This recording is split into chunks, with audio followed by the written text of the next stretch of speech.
Mr. President, we're coming down to the wire here. June 1st looms over us, and the threat that on that date, unless Congress takes action, that the United States will default on its debt for the first time in the history of our nation.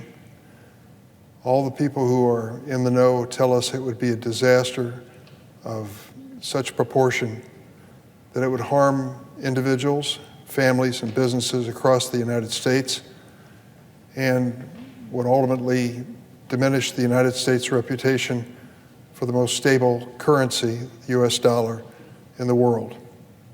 Individual families would see their 401ks and savings accounts diminish. The interest rates for purchases go even higher. Businesses would fail and workers would lose their jobs. You have to ask yourself, why would we even consider broaching that kind of calamity? Well, you take a look at the agenda that's being offered by Speaker McCarthy of the House of Representatives, and he spells out exactly what his goals are. First, he wants to cut spending in areas that he thinks are wasteful.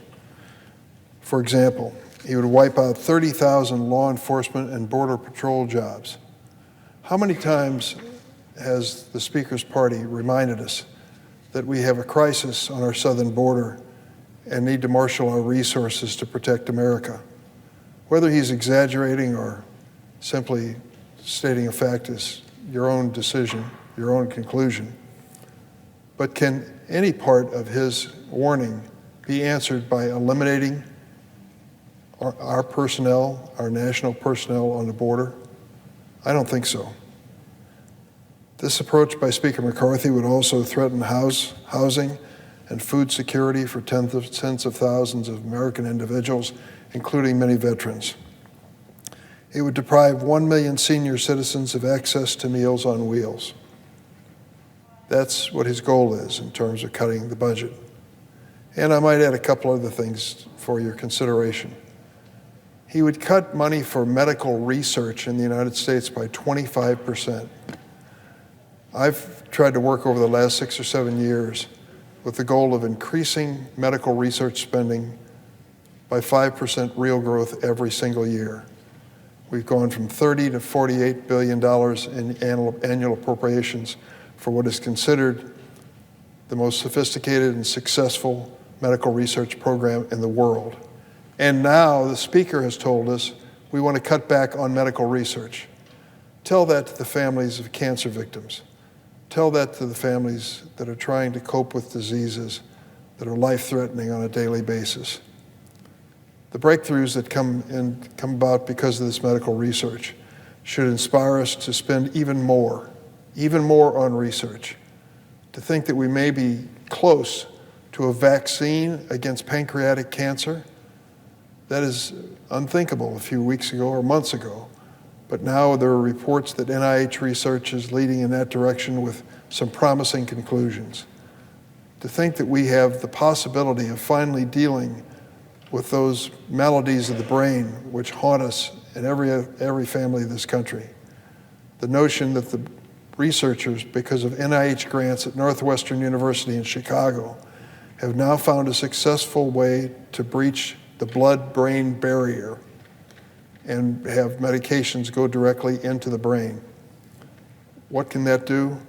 Well, it might deal directly with brain cancer, glioblastoma, and similar maladies. But in addition, they're looking at the possibility that it has applications for Alzheimer's and Parkinson's and other brain-related disease like Lou Gehrig's. Do we want to stop research on that? I asked the Speaker, do you really want to achieve that? That's your goal? To slow down and stop research by the United States government that leads the world in these fields? Mr. President, I think what really is at stake here is the Speaker is calling for these dramatic cuts in critical American programs in an effort to preserve the tax cuts that were instituted during the Trump administration. These are tax cuts that benefited corporations which were not paying their fair share of taxes and continue to receive blessings from the Trump administration to pay even less, and wealthy individuals who were doing quite well for themselves got a tax break at that time. Speaker McCarthy wants to preserve those tax breaks even at the expense of law enforcement, border patrol, helping our veterans, Meals on Wheels, medical research. Well, that's not my priority in serving in the United States Senate. But there's one other item that I want to mention that is part of the Speaker's agenda that is bringing us to the brink on our national debt. And that is the House Republican bill is really a gift wrap present for the fossil fuel industry. The bill that they're proposing guts critical environmental protections to fast-track new fossil fuel projects. It mandates the sale of new oil and gas leases and accelerates drilling both on and offshore.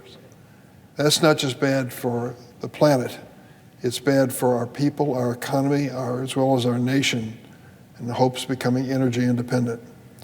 If this MAGA manifesto becomes law, it would eliminate 140,000 clean energy jobs across America, jobs which we promoted with the Inflation Reduction Act. The Republican proposal would cut billions of dollars in clean energy investments, the majority of which benefit businesses and workers in their own states. Importantly, these investments are not only job creators, they would be vital to our nation's capacity to remain resilient in the face of an environmental crisis. Just yesterday, the World Meteorological Organization warned that the next few years will be the warmest on record for planet Earth. Temperatures may even breach the targets set by the Paris Agreement, not in the next 5 decades, but in the next 5 years. What we see coming from this is not only warmer days, but more extreme weather events. You have to be sensitive to that if you're paying any attention at all. We need to make sure that every community in America is prepared for this challenge. But the House Republican proposal would make us more vulnerable in the climate crisis. It would cut funding for projects that expand access to clean air and clean water, especially in western states with chronic drought. And it would roll back programs to curb pollution in low-income communities across America. Whenever we debate energy policy in Congress, Republicans tend to revert to the same old arguments. They say, think about the economy. These Republicans insist that if we want to become energy independent, we have no choice but to invest more in oil and gas. In their view, America is hopelessly addicted to fossil fuels, and for forcing us to remain beholden to foreign oil giants is the Republican answer to this challenge. But the truth is, they're wrong. Fossil fuels are not the future. We will need a transition, that's for sure. The future is going to be seen in communities like my own hometown of Springfield, Illinois. Last month in Springfield, an American-owned solar company broke ground on a project called Double Black Diamond. Now, if you're a skier, you have to wonder what that has to do with flat land in Springfield, Illinois. Well, it has nothing to do with skiing. What they're talking about is building one of the largest solar farms in America in the area, and the energy produced will be sent to the residents of Chicago. It's amazing. These communities that have committed themselves to green energy are making massive investments in clean, sustainable, renewable energy. Solar is the fastest growing, most affordable source of new electricity in America. Last year, Mr. President, my wife and I decided to install solar panels on our home in Springfield. It was a decision which was guided more by determination to see if it worked and to do something positive in our family to help with the climate crisis that we face. Well, we installed them, and the good news is this. In the first couple months, we started to see our electricity bill disappearing. What was $115 a month turned into $15 a month.